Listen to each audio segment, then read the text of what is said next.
এখন মূলত সকাল 9:30 বাজে। আর একটু পরেই আমি এবং বিশ্বনাথ একে একে যাব স্নানে। বিগত কয়েকদিন যাবৎ বিশ্বনাথ ছুটে বেরিয়েছে কেবলমাত্র একটা কেসের তাগিদে।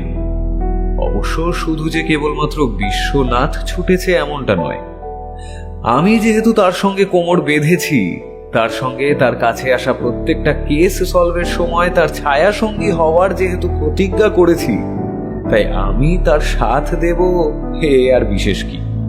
তাই আমিও তার সঙ্গে সঙ্গে ছুটেছি বেশ। গত পরশুই তা সম্পূর্ণ হয়েছে। হরি নিজেও চিন্তার মধ্যে ছিল বিশ্বনাথের এই কেসটি নিয়ে, তবে কেসটি সম্পূর্ণ হবার সুবাদে সে আপাতত চিন্তামুক্ত। দৈনিক সংবাদপত্রে চোখ বোলাতে বোলাতেই হঠাৎ করে একটা জায়গায় আমার চোখ আটকে গেল। এ কি, এও সম্ভব? এই বিশ্বনাথ, পড়ে দেখেছো হে কি খবর বেরিয়েছে? কি? আরে আবারও একটা খুন হয়েছে। আরে এ আর নতুন কি হে? না, নতুন কিছুই নয়, তবে এক্ষেত্রে বিষয়টা অনেকটা একই। কিছুদিন আগেই শোভাবাজার সংলগ্ন এলাকায় একটা অস্বাভাবিক মৃত্যুর ঘটনা প্রকাশ পেয়েছিল সংবাদপত্রে, এবং এই মুহূর্তে আমি যে সংবাদটির কথা বলছি সেটিও একই সূত্রে আবদ্ধ। তাই নাকি? তাহলে আর বলছি কি, তুমি পড়ে দেখো না। কথাটি বলেই আমি দৈনিক সংবাদপত্রটি এগিয়ে দিলাম বিশ্বনাথের দিকে।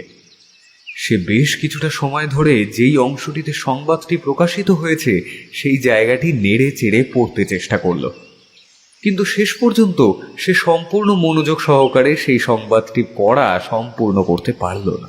আসলে এই হলো বিশ্বনাথের এক মারাত্মক দোষ। সে কোনো মতেই কোনো সংবাদপত্র খুঁটিয়ে পড়তে পারে না। মূলত যে সমস্ত সংবাদ তাকে দেওয়াটা আবশ্যিক বলে আমার মনে হয়, আমি সেইগুলোই তাকে পড়ে শোনাই, এবং সেও আমার একজন গুণমুগ্ধ শ্রোতা রূপে তা শ্রবণ করে। হয়েছে হয়েছে, ঢের হয়েছে। আমি বুঝেছি তোমার এই সংবাদটি পড়তে একেবারেই মন বসছে না। কোনোবারেই অবশ্য বসে না, তবুও। আমার কথাটি সম্পূর্ণ হওয়ার আগেই পাশের ঘর থেকে টেলিফোনটি বেজে উঠল। আমি উঠছিলাম ফোনটা ধরার জন্য, কিন্তু বিশ্বনাথ আমাকে বসিয়ে দিয়ে নিজেই এগিয়ে গেল ফোনটি ধরার জন্য। আমি পুনরায় সংবাদপত্রটির মধ্যে মনোনিবেশ করলাম। এদিকে খুন, ওদিকে ডাকাতি। ছ্যা ছ্যা! সংবাদপত্রটি আমি মুড়ে বেতের মোড়ার উপর ছুঁড়ে দিলাম। তবে ইতিমধ্যেই আমি ও ঘর থেকে শুনতে পেলাম বিশ্বনাথের কণ্ঠস্বর। হ্যালো, হ্যাঁ বিশ্বনাথ সান্যাল বলছি। আপনি কে বলছেন? ও আচ্ছা আচ্ছা, হ্যাঁ বুঝতে পেরেছি। কে ফোন করতে বলেছেন? ও বিধুবাবু, আচ্ছা আচ্ছা আচ্ছা, কী হয়েছে? আচ্ছা, যেতে হবে আমাদেরকে? আচ্ছা আচ্ছা আচ্ছা, ঠিক আছে ঠিক আছে। না না, চিন্তা করবেন না, হ্যাঁ আমরা আসছি। হ্যাঁ হ্যাঁ, আধ ঘন্টার মধ্যেই আমরা পৌঁছে যাব। হ্যাঁ হ্যাঁ হ্যাঁ, ঠিক আছে ঠিক আছে ঠিক আছে, ধন্যবাদ। হ্যাঁ অবশ্যই। বিশ্বনাথ সৌজন্যতা দেখিয়ে ফোন রাখল। আমার বুঝতে বাকি রইল না যে এই মুহূর্তে আমাদের বের হতে হবে। গতকাল রাতেই মনে মনে ঠিক করেছিলাম একটি গল্পের প্লট নিয়ে কিছু লেখালেখি করব। তবে আপাতত বিশ্বনাথের সঙ্গে পথ ঘাটে ঘুরেই যে প্লট আবারও আমার মস্তিষ্কচ্যুত হবে, এক্ষেত্রে খুব একটা দ্বিধা আমার মনে আর নেই। চলো হে সৌরভ, প্রস্তুত হও। তোমার আর সংবাদপত্র পড়ে তথ্য জোগাড় করতে হবে না, তথ্য স্বয়ং তোমার কাছে অবতীর্ণ হবে। আরে এইভাবে আমার মুখের দিকে তাকিয়ে আছো কেন? আশ্চর্য! এই তোমরা কবিরা না বড্ড বেশি ভাবুক হও, জানো তো। বের হতে হবে বন্ধু, নতুন কেস। আমি প্রথমটাই একটু অবাকই হলাম বিশ্বনাথের কথা শুনে। সংবাদপত্র পড়ে নাকি তথ্য আরোহণ করতে হবে না, তথ্য স্বয়ং আমার কাছে অবতীর্ণ হবে। আসলে বিশ্বনাথের হেয়ালি করার স্বভাবটা যে কোনোদিনই যাবে না, আমি এই কথাটি ভেবেই বোধহয় মাঝে মধ্যে বিস্মিত হই। অবশ্য সে যে এই মুহূর্তে আমাকে ভাবনার অবকাশ দেবে না, এ কথা অত্যন্ত সত্য। তাই আমি নিজে উঠে এবার প্রস্তুত হয়ে নিলাম তথ্য অন্বেষণের পথে বের হবার লক্ষ্যে। বিশ্বনাথ অবশ্য প্রস্তুত হবার জন্য আগেই পাশের ঘরে গিয়েছে। সময় মেপে ঠিক 10 মিনিটের মধ্যেই আমরা দুজন পথে নামলাম। বিশ্বনাথ সামনেই হাতে টানা রিক্সা দেখতে পেয়ে তাকে ডেকে উঠে বসলো। আমাকেও উঠতে হলো। গন্তব্য শোভা বাজার। এই সময়টা মূলত যানজট থাকেই এই স্থানে। রিক্সার লোকটি ধীরে ধীরে সেই সকল যানজট পেরিয়ে এগিয়ে চলেছে সামনের পথে। 20 মিনিটের মধ্যেই সে আমাদেরকে একটি দ্বিতল বাড়ির দোরের অগ্রে এনে থামালো। এই সম্পূর্ণ যাত্রাপথটিতে বিশ্বনাথ কিন্তু একটিও কথা বলেনি আমার সাথে। আমি যে ওর সঙ্গে রয়েছি আমার অস্তিত্বটাকেই যেন ভুলে গিয়েছে সে। কেবলমাত্র সিগারেটের ধোঁয়া ছেড়েছে বাতাসে। কিন্তু এবার বাড়িটির সামনে দাঁড়াতেই তার ঠোঁটের কোণায় অদ্ভুত একটা মিশ্র প্রতিক্রিয়া খেলে গেল। তবে মুহূর্তেই তা আবার স্বাভাবিকও হয়ে যায়। সেই রিক্সাওয়ালাকে তার প্রাপ্য বুঝিয়ে দিয়ে সে এগিয়ে যায় বাড়িটির আরো কাছে। সামান্য জটলা সৃষ্টি হয়েছে সেই স্থানে। তবে বিশ্বনাথের তাতে সমস্যা কিছুই বোধহয় হলো না। ধীরে ধীরে এগিয়ে গেল ভিতরে। বাড়িটিকে বাইরে থেকে দেখে যেরূপ ঠেকে, ভিতর থেকে কিন্তু তার চেয়েও অধিক স্বরূপের অধিকারী। সদর দরজা হতে ভিতরে প্রবেশ করতেই বড় উঠোন, মধ্যিখানে তুলসী মঞ্চ, এক পাশে ঠাকুর দালান কাঠামো রয়েছে। হয়তো দুর্গা কিংবা বাসন্তী পূজা সংগঠিত হয় এই স্থানে। ঠাকুর দালান সহ 3 দিক জুড়েই রয়েছে ঘোরানো বারান্দা। তারই একটি অংশ প্রবেশ করেছে মূল বাসভবনে। বিশ্বনাথ অবশ্য সেদিকেই ধাবিত হয়েছে। আমিও এবার ধীরে সুস্থে বিশ্বনাথকে অনুসরণ করে প্রবেশ করলাম বাসভবনে। বাইরে পুলিশের সাথে সাক্ষাৎ হয়েছিল, তবে তার মধ্যে বিধুবাবুকে এই স্থানে দেখে কিঞ্চিত বিচলিতই হলাম। এগিয়ে গিয়ে দাঁড়ালাম বিশ্বনাথের ঠিক পাশে। তবে বিধুবাবুও বোধহয় আমাদের দুজনকে দেখে প্রসন্ন হলেন না। বক্র এবং বিরক্তির একটি একটি দৃষ্টি কিঞ্চিত আমাদের দিকে নিক্ষেপ করে আবারও জেরা করায় মনোনিবেশ করলেন। তা তোমার ওপরেই তো দায়িত্ব থাকতো ওনাকে রাতের বেলা দেখাশোনা করবার। তাহলে ওনার যখন এরকম পরিণতি হলো তখন কি করছিলে তুমি? বাবু, আমি তো তখন থেকে বলছি যে আমি আমি একটু খেতে গিয়েছিলাম সেই সময়। আমি ফিরে এসে মণিমারে ডাকলুম, উনি সাড়া দিলেন না। আমি কিছু জানি না বাবু, আমি কিছু করিনি। আমারে যাইতে দেন বাবু, আমারে যাইতে দেন। মধ্যবয়স্ক এক পুরুষের ওপর এক নাগাড়ে জেরা করে চলেছেন বিধুবাবু। ওনার এই এক সমস্যা, কোনো কিছু স্থির করার পূর্বেই উনি কোনো একজন নির্দিষ্ট ব্যক্তিকে আসামি ঠাউরে তাকে এমনভাবে জেরা করতে থাকেন যে তিনি জেরার উত্তর দিতে গিয়েই জেরবার হয়ে যান। বিশ্বনাথ বেশ কিছুক্ষণ স্থির দৃষ্টিতে তাকিয়েছিল ওনার দিকে। উনি অবশ্য এই মুহূর্তে আর কোনো কিছুতেই ভাবিত নন। উনি আবারও বলতে শুরু করেন, তা এই যে বললে তোমার এই মণিমা মানে মিসেস বসু নাকি বাকিদের সাথে সেভাবে কথা না বললেও দিন শেষে তার যার ওপর যা রাগ হতো, যা দুঃখ হতো, যা ক্ষোভ জন্মাতো, সেই সব কিছুর ভাগিদার তোমাকে করতো। তাহলে গতকাল বা গত রাতে কি এমন ঘটলো যে সারাদিনের কোনো ঘটনার কথা তোমাকে উনি জানালেন না এবং তারপর রাতে একটা এই ধরনের কাণ্ড ঘটে গেল? নাকি আগে ভাগেই এতটাই থেকে টাকা খেয়ে বসেছিল? আমি আমি কিছু জানি না বাবু, আপনাকে তো বললাম। মণিমা ওই দিন ছোটবাবুর আচরণে একটু কষ্টই পেয়েছিলেন মনে মনে। আর তারপর বড়বাবুর সঙ্গেও একটু কথা কাটাকাটি হয়েছিল ওই সোনা বাবার স্কুলে যাওয়া নিয়ে। তাই আমি আর কিছুই সত্যি জানি না বাবু, দয়া করেন বাবু, দয়া করেন। এই তো 2 2 4 হয়ে গেল।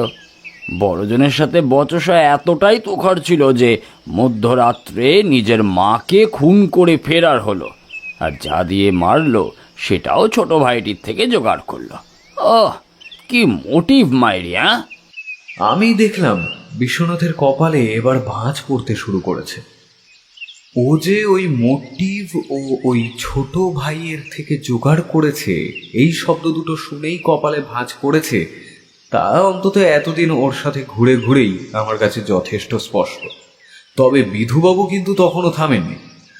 আরও একজন চাকরকে সামনে ডেকেছে ততক্ষণে। এই, তাই তোমাদের ছোটবাবু ঘুমের ওষুধ খেতেন কেন হে? হ্যাঁ, বয়স তো মাত্র 18। কি তাহলে তার ঘুমের ওষুধ কি কাজে লাগতো বলো তো? সব কটা জড়িয়ে রয়েছে কেসের সাথে। থানায় নিয়ে গিয়ে এমন জেরা করবো না, এমন বেতের বাড়ি দেবো যে আর মিথ্যে বলার কথা দুঃস্বপ্নেও চিন্তা করবে না। তুমি বলো তোমার পরিচয় বলো, ঠিকানা বলো, তারপর ভেবে দেখবো, নয়তো তোমাকেও নিয়ে যাব থানায়। না না না না না বাবু বাবু বাবু, আমি কিছু করি না বাবু। আমার নাম আমার নাম হারুচরণ মান্না। ওই শিয়ালদা স্টেশনের পাশে বস্তিতে থাকি। এ বাড়িতে কাজ করে দিনপাত করি বাবু। বাবু আমি কিছু করি না বাবু, বাবু আমি কিছু করি না। এই তাহলে তখন যে বললে তুমি যখন তোমার গুণধর ছোটবাবুকে ওষুধ দিয়ে আসছিলে, তখন তোমার বড়বাবুকে নাকি ঠাকুর দালান থেকে চুপি চুপি কিছু একটা নিয়ে ওই সদর দরজা খুলে বেরিয়ে যেতে দেখেছিলে? কে? সত্যি বল বলছি, নইলে। বিশ্বনাথকে দীর্ঘশ্বাস ফেলতে দেখলাম। সে এবার সত্যি বিরক্ত হচ্ছে বটে। বিধুবাবুর এই বাড়াবাড়িতে সর্বদাই ওর বিরক্তি ভাবে এসেই থাকে। তবে এও ঠিক যে পরবর্তীতে এই বিশ্বনাথই তাকে বিজ্ঞরূপে অনুধাবন করে আর তার বড় সড়ো ফেরেস্তা স্বরূপ জ্ঞানগুলোকে গলাধ্যকরণ করে বলবে। আমি আর কি বলি বলুন, সবটাই যে আপনাকে দেখে শেখা। আপনি ছিলেন বলেই না এই কেসটা সলভ করতে পারলাম। আসলে কমিশনার বাবু আমাকে একটু স্নেহ করেন, তাই আমাকে এই সমস্ত কাজের মধ্যে জড়িয়ে রাখেন। তবে এক্ষেত্রে কৃতিত্ব অবশ্যই আপনার। এতদিনের অভিজ্ঞ লোক আপনি মশাই। ভেবেই হাসি পেয়ে গেল আমার। আরো বেশ কিছুটা সময় পার হলো। অবশেষে আরো দুজন চাকরকে জেরা করে অবশেষে বিধুবাবু উঠে এলেন আমাদের কাছে। বিশ্বনাথের দিকে বিরক্তি ভরে দৃষ্টিপাত করে বেশ কিছুটা তাচ্ছিল্যের সুরেই বলে উঠলেন, ও আপনারা দেখছি চলে এসেছেন। খবর দেওয়ার দেরি, তার আগেই চলে আসেন আপনারা। তবে কি বলুন তো, আপনার কাজ এবার সত্যিই নেই মশাই। আসল দোষী কে তা আমি ঠিক চিনে ফেলেছি। এবার ওই বেটা বেয়াদব বিভূতি বসুকে পাকড়াও করার অপেক্ষা শুধু। আপনি তার মানে ধরেই নিয়েছেন যে এই বাড়ির বড় ছেলে বিভূতিবাবুই দোষী? আপনার যত সব বাড়াবাড়ি বিশ্বনাথ বাবু। একটা খুনিকে কিনে আবার বাবু সম্বোধন করছেন। না তা নয়, মানে ওই আর কি। আচ্ছা ঘরগুলো? হ্যাঁ চলুন, আমি আবার কমিশনার বাবুর বাধ্য কিনা, তাই আপনাকে যে নিয়ে যেতেই হবে আমাকে। এরপর আমাদেরকে সঙ্গে নিয়ে বিধুবাবু লোহা এবং সেগুন কাঠের কারুকার্য করা প্রশস্ত সিঁড়ি বেয়ে উঠে দোতলার ঝুল বারান্দায় আসলেন। বেশ সাবেকিয়ানায় পরিপাটি করে সাজানো এই দোতলার অংশ। পরিমার্জিত আসবাবপত্র এবং বাহারি কিছু গাছের টবও রয়েছে সেখানে। বিশ্বনাথকে দেখলাম এগিয়ে গিয়ে বারান্দার কার্নিস ধরে নিচে ঠাকুর দালানের দিকে তাকিয়ে রয়েছে। কিছুক্ষণ ইতস্ততভাবে সেদিকে তাকিয়ে থাকার পর গুনে গুনে 3 পা পিছিয়ে এলো পিছনে এবং তারপর এগিয়ে গেল সামনের দিকে, যেখানে বাহারি গাছের টবগুলো রাখা ছিল। এবং আশ্চর্যজনকভাবে যেটা এতক্ষণ আমরা লক্ষ্য করিনি তাই যেন বিশ্বনাথের চোখে ধরা পড়ল। একটা টব সেখানে নেই। মানে অনেক দিন মাটির কোনো পাত্র কোথাও রাখা থাকলে যেইরূপ রেখা সেই স্থানে অঙ্কিত হয়, এখানেও এই রকমই দাগ বর্তমান। সেই সাথে মাটির পাত্র টানলে যেরূপ রেখা দেখা যায় সেই রূপও বর্তমান। বিশ্বনাথ ঝুঁকে বসে পড়ে সেই স্থানে, হাতে কিছু একটা তুলে নেয়। আমার সামনে এসে হাতের মুঠো খুলতেই দেখি হাতে ধরে রয়েছে একটি কান পাশা। চোখ দুটোকে ছোট ছোট করে সে বিধুবাবুর পানে চায়। তার পানে ফিরে দেখলুম তার চোখেও বিস্ময় স্পষ্ট। তবে তিনি মুহূর্তেই নিজেকে স্বাভাবিক করে নিয়ে বলেন, এই তো দেখছি এই কেসে মহিলারাও যুক্ত। না না, এবারের বড় বউকেও আর একবার দেখছি জিজ্ঞাসাবাদ করতে হবে। বেটা সব কটা জড়িত রয়েছে। মুহূর্তের মধ্যেই বিশ্বনাথের চোখে ফুটে উঠল অন্য কিছু অভিব্যক্তি। তবে তারপরে কিছু যেন আরো পেয়েছে এমন একটা বুঝতে পেরেই ভাষা ভাষা দৃষ্টিতে তাকিয়ে থাকে সামনের একটি ঘরের জানালা বরাবর। তারপর বলে ওঠে, আচ্ছা বিধুবাবু, পুরো বাড়ি নিশ্চয়ই আপনারা খানা তল্লাশি ব্যবস্থা করেছেন? আরে ধুর মশাই, পুরো বাড়ি কেন খানা তল্লাশি করতে যাব? পুলিশের কি আর কোনো কাজ নেই? হ্যাঁ, আমরা মোট ওপরতলা আর নিচতলা মিলিয়ে 3টে ঘর খানা তল্লাশি করবো বলে ঠিক করেছি। আর যখন দোষী ও খুনের মোটিভ দুটোই ধরতে পেরেছি, তখন কেন খামোখা লোক খাটাবো বলুন তো? এই জন্যেই তো আপনার দ্বারা শুধু ভ্রান্ত তীর ছোড়াটাই হয় লক্ষ্যহীন শূন্যে। মৃদু স্বরে বলল বিশ্বনাথ কথাটা। তবে আমার বুঝতে খুব একটা অসুবিধে হলো না। এবার আমার মনেও একটা প্রশ্ন উঁকি দিল, তাই করেই ফেললাম প্রশ্নটা বিশ্বনাথকে। আচ্ছা বিশ্বনাথ, তুমি কি কিছু সন্দেহ করছো? মানে এই কান পাশা আর ওই টবের যথাস্থানে না থাকাটাকে নিয়ে? তবে ও যে আমার কথাকে খুব একটা গুরুত্ব দিল দেখে তা তো মনে হলো না, এবং এখন যে আমি উত্তর পাবো না এও আমি বুঝতে পারলাম। তাই সব দিক রক্ষার্থে আমি আপাতত চুপ করেই গেলাম। বিধুবাবু অবশ্য এর মধ্যে গজগজ করতে শুরু করেছেন। মূলত ওনার কোনো কথার উত্তরই এই মুহূর্তে দিচ্ছে না বিশ্বনাথ, এবং সেই সাথে এক প্রকার যেন নীরবতাই পালন করে চলেছে ও। একটু বেশিই যেন নিজেকে গুরুত্ব দিয়ে ফেলছে বিশ্বনাথ, এমনটাই মনে করেন বিধুবাবু। তিনি এগিয়ে যায় সামনের একটি ঘরের দিকে। বিশ্বনাথের দিকে তাকিয়ে এক প্রকার প্রায় বাধ্য হয়েই বলেন, শুনুন, এটি হচ্ছে এই বাড়ির বড় ছেলের ঘর।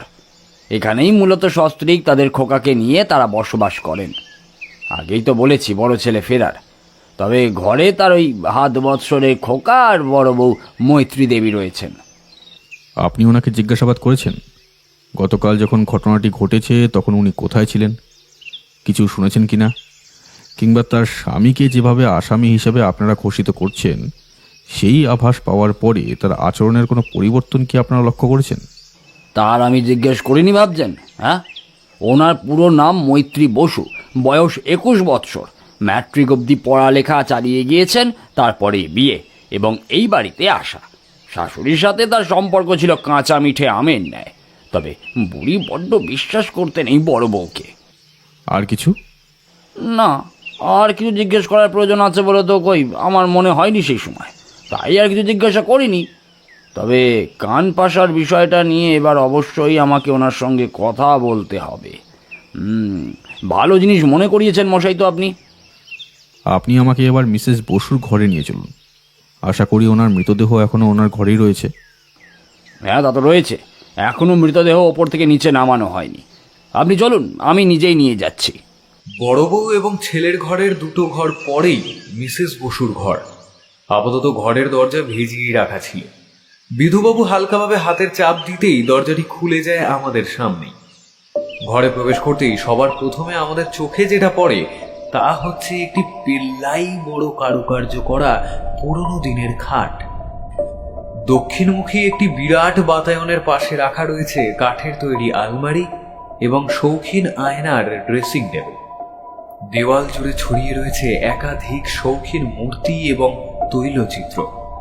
বেতের দুটো মোড়া রাখা রয়েছে খাট হতে অদূরে, এবং খাটের পাশেই রাখা একটি বার্নিশ করা টেবিল। তাতে কিছু বইপত্র, দুটি বাঁধানো ডায়েরি, জলের গ্লাস, জগ এবং একটি পেন ক্যাপহীন অবস্থায় পড়ে রয়েছে। তবে এই সব কিছু অতি স্বাভাবিক হলেও যে মুহূর্তে আমরা মৃতদেহের দিকে দৃষ্টিপান করি সেই মুহূর্তেই আমাদের সচেতন মস্তিষ্ক আমাদের খুব সহজেই জানান দেয় যে মিসেস বসুর মৃত্যুটা ঠিক কতটা অস্বাভাবিক। বিশ্বনাথ ধীরে ধীরে এগিয়ে যায় মিসেস বসুর মৃতদেহটির দিকে। ঘুরে ফিরে পর্যবেক্ষণ করছে ও মৃতদেহটিকে। আমিও সেদিকেই তাকিয়ে রয়েছি। ওনার ঠোঁট এবং নাক অস্বাভাবিক রকমের বেঁকে গেছে। বিছানার দুধ সাদা চাদর কুঁচকে রয়েছে। মৃত্যুর আগে উনি হয়তো ছটফট করছিলেন কিংবা কিছুকে অবলম্বন করে বাঁচার চেষ্টা করছিলেন, তাই হয়তো বিছানার চাদরটিকে শক্ত করে চেপে ধরেছিলেন। বিশ্বনাথ আরো কিছুটা ঝুঁকে পড়ে মিসেস বসুর মুখের কাছে। মশাই, পটাশিয়াম সায়ানাইড? তাই তো দেখছি, কিন্তু পটাশিয়াম সায়ানাইড এলো কোথা থেকে এখানে? আর কেই বা পটাশিয়াম সায়ানাইড ওনার শরীরে প্রবেশ করালো? কেনই বা করালো? আরে মশাই, এ তো দেখছি আচ্ছা ঝামেলায় ফেললেন আপনি।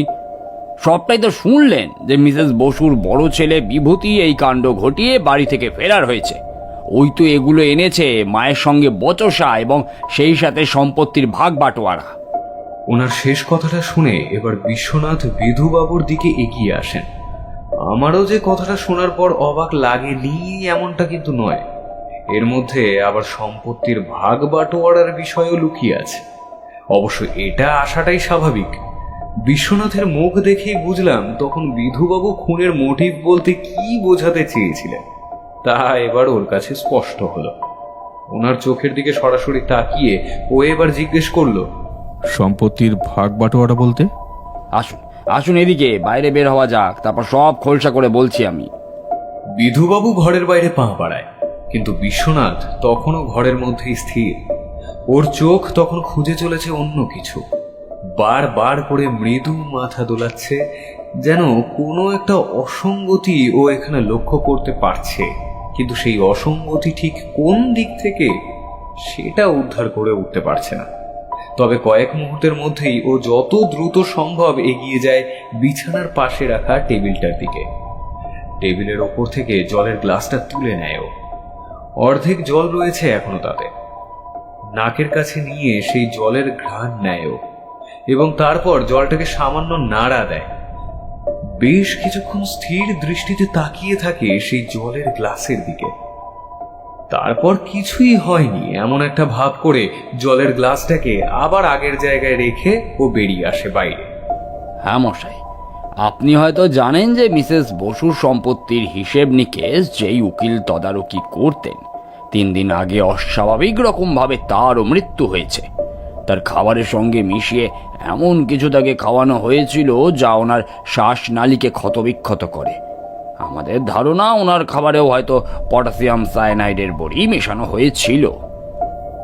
আপনাদের ধারণা কেন বলছেন? আচ্ছা, আপনি আমাকে এই কথা জানান তো আগে, মৃতদেহ কি সৎকার করা হয়ে গিয়েছে? বিশ্বনাথের কথা শুনে এবার বিধুবাবু বেকুবের মতো ফ্যাল ফেলে দৃষ্টিতে তার দিকে তাকায়। আরে বলবেন তো। হ্যাঁ, মৃতদেহ এখনো আছে, সৎকার হয়নি। তবে ওনার বাড়ি থেকে এই বসু পরিবারের একটা দলিল উদ্ধার হয়েছে, যার ওয়ারিসদের নাম পুরো বিষয়টা একেবারে এলোমেলো করে দিতে যথেষ্ট। বিশ্বনাথকে দেখলাম সে একেবারে চুপ করে গেল। বিধুবাবু যেন আকাশের চাঁদ হাতে পেল। অদ্ভুত রকম ভাবে সে বাকিদের সঙ্গে আমাদের কথা বলানোর জন্য নিয়ে যেতে চাইলেও বিশ্বনাথ এবার বলল সে বাড়ি যেতে চায়, তার অন্য কোনো কাজের কথা মনে পড়ে গিয়েছে। আমি অবাক চোখে বিশ্বনাথের দিকে তাকাতে তার চোখে মুখে ভাবলেশহীন একটা অভিব্যক্তি আমাকে সংযত হতে বাধ্য করল। আমিও নিজের সমস্ত রকম প্রশ্নগুলোকে মাথার মধ্যেই সীমাবদ্ধ রেখে বিশ্বনাথকে অনুসরণ করলাম। তবে শুধু যে আমি অবাক হয়েছি এমনটা কিন্তু নয়, বিধুবাবু নিজেও অবাক হয়েছেন। মূলত ওনার সঙ্গে এই ধরনের ঘটনা খুব একটা ঘটতে দেখা যায় না। বিশ্বনাথকে উনি নিজের থেকে অন্যদের সঙ্গে কথা বলে দেওয়ার জন্য, পরিচয় করিয়ে দেওয়ার জন্য, জেরা করার জন্য নিয়ে যেতে চাইছে, অথচ বিশ্বনাথ নিজের থেকে বলছে তার অন্য কোনো কাজ রয়েছে। বিষয়টা ভেবেও মনে মনে বেশ উৎফুল্ল লাগে ওনার। তবে বিশ্বনাথ বের হওয়ার আগে একটু যেন কঠোরভাবেই বলে ওঠে বিধুবাবুর উদ্দেশ্যে, নিচের ঘর আপনারা সার্চ করুন আর নাই করুন, ওপরের প্রত্যেকটি ঘর আপনারা অবশ্যই সার্চ করবেন এবং যা পাবেন আমাকে অবশ্যই জানাবেন। সেই সাথেই নিচের ঠাকুর দালানটিকেও ভালোভাবে সার্চ করবেন। আমার মনে হচ্ছে সূত্র আমরা হয়তো এর ভেতর থেকেই পাব। তার আগে আমি বরং যাই, আমার নিজের কাজটা একটু সেরে আসি। বিশ্বনাথ বেরিয়ে আসে বসু বাড়ি থেকে। অগত্যা আমিও ওকে অনুসরণ করি। ঝুড়ি ঝুড়ি প্রশ্ন এই মুহূর্তে আমার মাথার মধ্যে তোল পার করে চলেছে, কিন্তু বিশ্বনাথ কোনো মতেই কোনো প্রশ্নের উত্তর আমাকে দিচ্ছে না। একেবারে মুখে কুলুপ এঁটে বসে আছে যেন। হঠাৎ করেই আমার কানে একটা গুনগুন করে সুর ভেসে আসে।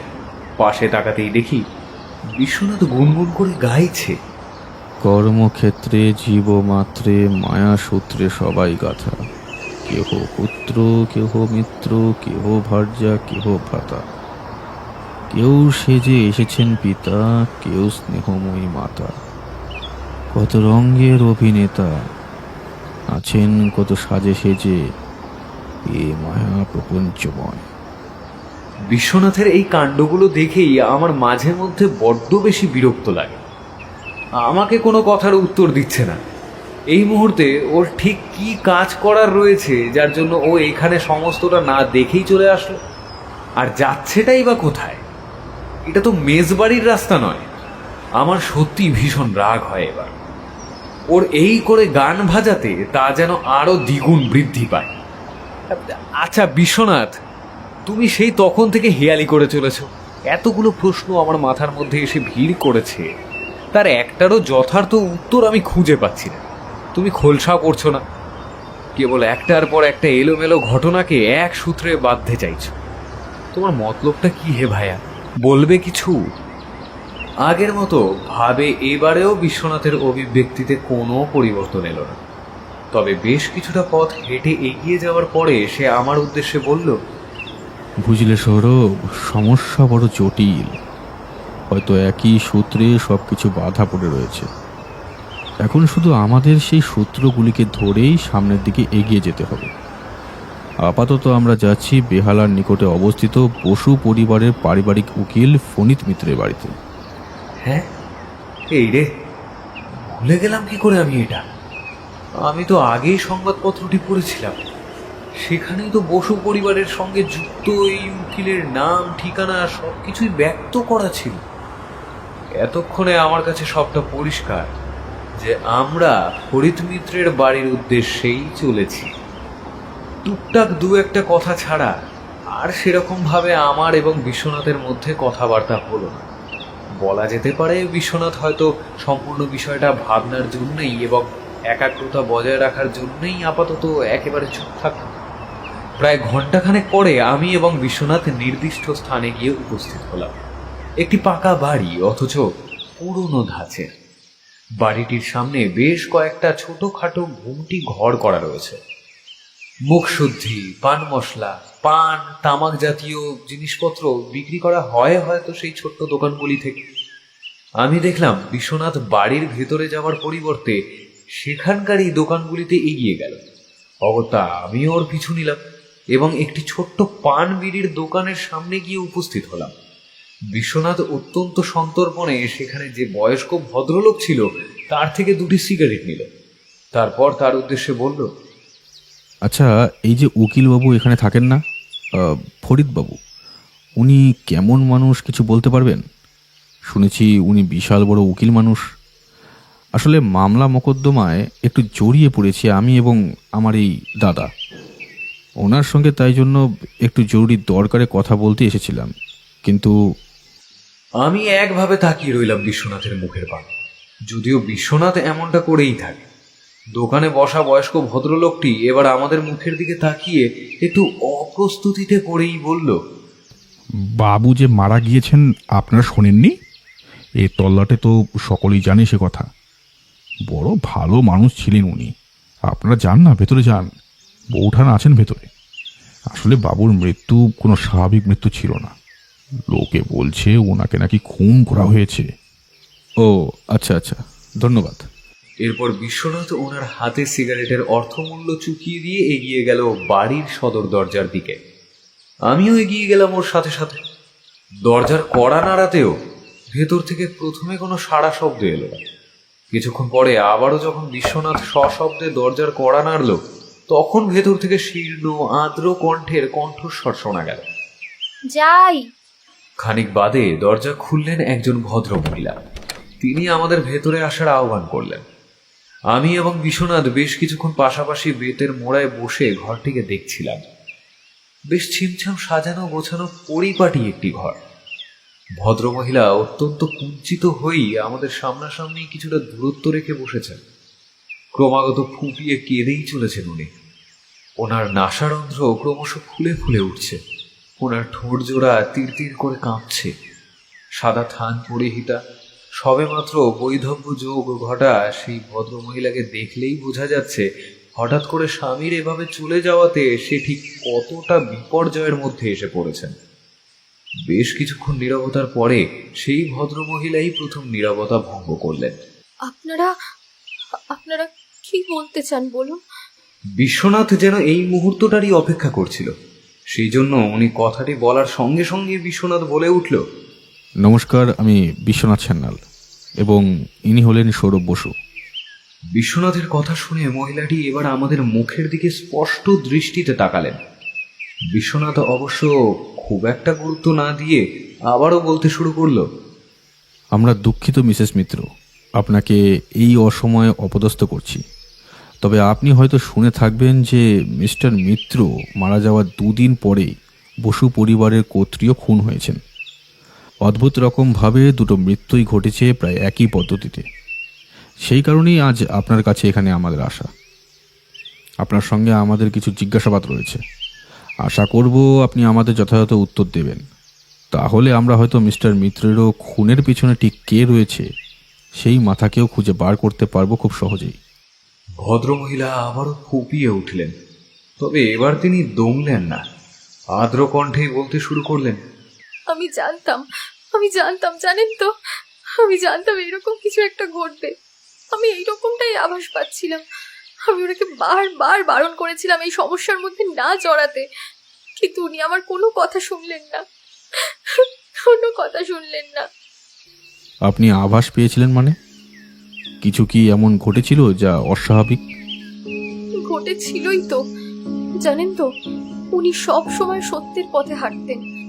ওনাকে কেউ কখনো টলাতে পারেনি কোনো খারাপ কাজের মধ্যে লিপ্ত হওয়ার জন্য। শেষ কয়েক সপ্তাহ ধরে উনি ভীষণ চিন্তার মধ্যে দিনপাত করছিলেন।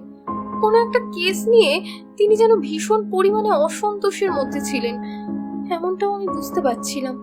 জিজ্ঞেস করাতে তিনি আমাকে বলেছিলেন যে বিপদ আসতে চলেছে। তবে সেই বিপদ যে আমার কপালে,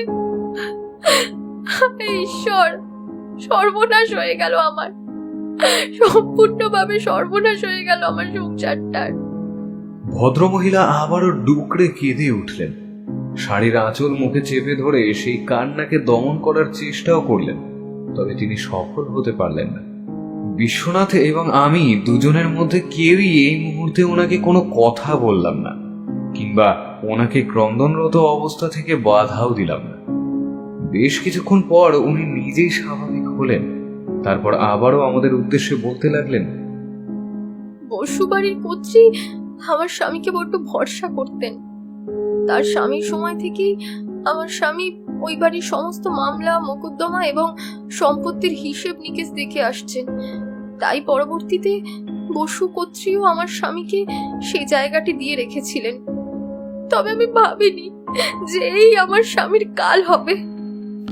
আচ্ছা, আপনি একটু ভেবে বলুন তো, এই কয়েক সপ্তাহের মধ্যে ওনার সঙ্গে নতুন কি কেউ দেখা করতে এসেছিল, যার কথাবার্তা আচার আচরণ আপনার কিছুটা হলেও অপ্রাসঙ্গিক মনে হয়েছে অন্যদের তুলনায়? কিংবা আপনি একটু ভেবে বলুন যে এমন কারোর উপস্থিতি আপনি লক্ষ্য করেছেন যার উপস্থিতির ফলে আপনার স্বামী মানে মিস্টার মিত্রের আচার আচরণে কোনো পরিবর্তন এসেছিল? না, আমার তো সেরকম কিছু দাঁড়ান, হ্যাঁ, মনে পড়েছে। একজন ভদ্রলোক এসেছিল আমার স্বামীর সাথে দেখা করতে। ওনার মৃত্যুর ওই 1 সপ্তাহ মতন আগেই উনি এসেছিলেন। লম্বাটে গোছের একটা ভদ্রলোক, একেবারে তামাটে মাজা গায়ের রং, চুলগুলো এলোমেলো, চোখ দুটো বুদ্ধিদীপ্ত। ওনার কণ্ঠস্বরের মধ্যেই যেন একটা সম্মোহনী ক্ষমতা রয়েছে। হ্যাঁ, তারপর বলুন, কি কি পরিবর্তন ঘটেছিল মিস্টার মিত্রের ওনার আসার পরে? মিস্টার মিত্র কি আপনাকে কোনোভাবে জানিয়েছিল ওই ভদ্রলোক কে, কোথা থেকে এসেছে, কি কারণে এসেছে? কিছু কি আপনাকে বলেছিল? একটু মনে করে দেখুন তো। না, আর তো সেরকম ভাবে না। হ্যাঁ, বলেছিলেন উনি বলেছিলেন ওই ভদ্রলোক নাকি বসু পরিবারের কোনো দূর সম্পর্কের জামাই হয়। ব্যাস এইটুকুই বলেছিলেন, আর আমাকে সেরকম ভাবে কিছুই বলেননি। তবে কি সব কাগজপত্র নিয়ে উনি খুব ব্যস্ত হয়ে পড়েছিলেন ওই ভদ্রলোক এখানে আসার পরই, যেন কোনো বড় রকমের বিপদ আসছে, আর তারই পূর্বাভাস উনি আগের থেকে বেশ সাবধানী হতে চাইছেন। বেশ, আজ আমরা তাহলে উঠি। এখানে আমার টেলিফোন নাম্বারটা রয়েছে, যদি প্রয়োজন পড়ে তবে নিঃসংকোচে আমাকে আপনার ভাই মনে করে টেলিফোন করবেন। এই পরিস্থিতিতে দাঁড়িয়ে হয়তো আপনাকে আমাদের সান্ত্বনা দেওয়ার মতন কোনো ভাষায় যথাযথ নয়, তবুও বলবো যার জন্য বা যাদের জন্য আজ আপনার এই পরিস্থিতি, তাদের অবশ্যই আমরা খুব শীঘ্রই খুঁজে বার করব এবং তাকে শাস্তির জন্য আইনের হাতে তুলে দেব। নমস্কার। কথাগুলো বলেই বিশ্বনাথ ওখান থেকে উঠে পড়ল। বের হওয়ার আগে আবারও একবার ঘরের মধ্যে তাকিয়ে কি যেন দেখে নিল সে। তারপর সোজা বড় রাস্তার দিকে রওনা হলো। আমি ওর সাথেই এগিয়ে চললাম। আচ্ছা বিশ্বনাথ, তুমি ওনাকে আমাদের টেলিফোন নম্বর কেন দিয়ে আসলে? তোমার কি মনে হয় উনি আমাদেরকে ফোন করবেন? মনে হওয়ার কোনো জায়গা নেই হ্যাঁ ভাইয়া, উনি অবশ্যই ফোন করবেন। এখন শুধু অপেক্ষা।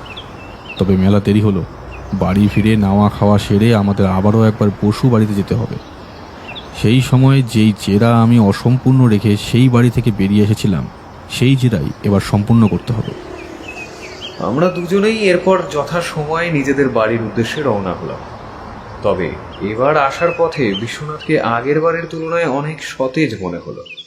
প্রথমটায় ওর মাথায় যে কোন একটা বিষয় নিয়ে জট পাকিয়েছিল তা ভীষণ স্পষ্ট ছিল, এবং এই মুহূর্তে যে সেই সমস্ত জট খুলতে শুরু করেছে তা আমার আর বুঝতে বাকি রইল না। বিশ্বনাথের কাছে থাকা আগাম সিগারেটের বাক্স থেকে এবার দুজনেই দুটি সিগারেট ধরিয়ে নিয়ে শূন্যে তার ধোঁয়াকে অন্তর্লীন হতে দিয়ে ধীরে ধীরে সুস্থ মস্তিষ্কে ফিরে আসলাম আমরা নিজেদের বাড়িতে। ফিরেই বিশ্বনাথ অবশ্য ঢুকে গেল স্নান করতে। আমি কড়িবর্গার পানে বেশ কিছুক্ষণ স্থির দৃষ্টিতে তাকিয়ে থেকে নিজের ডায়েরিটি খুলে ধরলাম।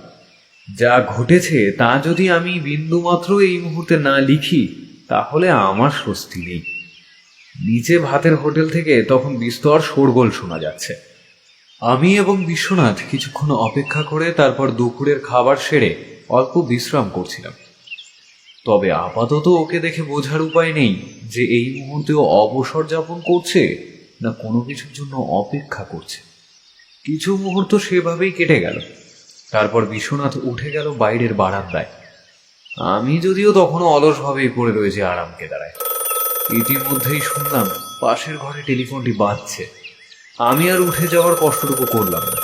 বিশ্বনাথ যেহেতু বাইরে রয়েছে, আমি খুব ভালো করে জানি এ ফোন এই মুহূর্তে বিশ্বনাথই ধরবে। আর এতক্ষণে আমার কাছে এও পরিষ্কার হলো যে বিশ্বনাথ হয়তো এই ফোনটির অপেক্ষাতেই এতক্ষণ ধরে অবসর যাপন করছিল। আমি এ ঘর থেকেই সবটা শোনবার চেষ্টা করলাম।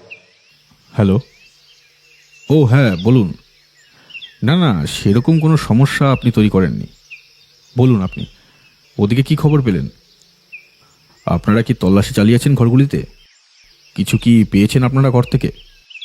বিভূতিবাবু কি ফিরে এসেছেন বাড়িতে? কোনো খোঁজ কি আপনারা পেয়েছেন ওনার? কি বললেন? বিভূতিবাবুকে ধর্মতলার নিকট থেকে পাকড়াও করা হয়েছে? বিভূতিবাবুকে অ্যারেস্ট করা হয়েছে? হ্যাঁ হ্যাঁ, আমার বোঝা উচিত ছিল এমনটা ঘটবে। যেখানে বিধুবাবুর মতন একজন চরিত্র উপস্থিত রয়েছে, সেখানে যে এ ধরনের একটা ঘটনা ঘটবে তাতে খুব একটা অপ্রাসঙ্গিকতার কোনো জায়গা নেই। আচ্ছা, আপনারা চিন্তা করবেন না, আমি আর সৌরভ বিকেলের দিকেই একবার আপনাদের ওখানে যাব। আপনারা থাকবেন তো? হ্যাঁ, কি বললেন? আচ্ছা, ঘরগুলো যখন আপনারা তল্লাশি করছিলেন তখন একটি বাক্স আপনারা খুঁজে পেয়েছেন। এই বাক্সের কথা বাড়ির কেউ জানতো না? আচ্ছা আচ্ছা, ঠিক আছে ঠিক আছে, আমরা বিকেলে গিয়েই না হয় সবটা দেখব। কি, বাক্স থানায় নিয়ে যাওয়া হয়েছে? উফ, এই বুদ্ধু লোকটার জন্যে। আচ্ছা আচ্ছা, আর হ্যাঁ অফিসার, আপনি অবশ্যই জানিয়ে রাখবেন যে আমি বিকেলে যখন ওখানে যাব তখন বাকিদের সঙ্গেও কথাবার্তা বলবো। তারা যেন প্রত্যেকে বাড়িতেই থাকেন, কেউ যেন বাড়ি থেকে বাইরে না যান। আচ্ছা আচ্ছা, ঠিক আছে, ধন্যবাদ, রাখছি। বিশ্বনাথ ফোনে যার সঙ্গে কথা বলছিল তার সারমর্ম বুঝতে আমার বাকি নেই। তবে বেশ কিছু প্রশ্ন এবং কৌতূহল আমার মাথার মধ্যেও এই মুহূর্তে চাড়া দিয়ে উঠেছে। আমি গুটি গুটি পায়ে বিশ্বনাথের পিছনে গিয়ে উপস্থিত হলাম।